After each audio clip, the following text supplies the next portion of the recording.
சந்திரலேகா நானும் கமலும் அதை ஆக்ட் பண்ணணும். 50 வருஷம் 60 வருஷம் ஆனால் கூட அந்த படத்தை பற்றி பேசணும். அந்த மாதிரி நீங்கள் படம் எடுங்க, கால் ஷீட் கொடுக்குறது ரெடியாக இருக்கும்.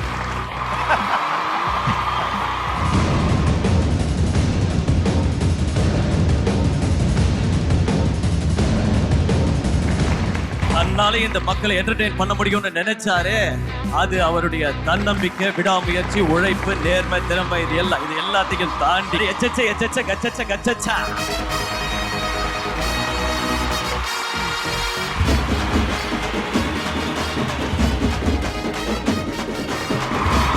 ஸ்டைலாக பண்ணால் பில்லா, அதுவே மாஸாக பண்ணால் பாஷா, அதுவே கொஞ்சம் கிளாஸாக பண்ணால் கபால்.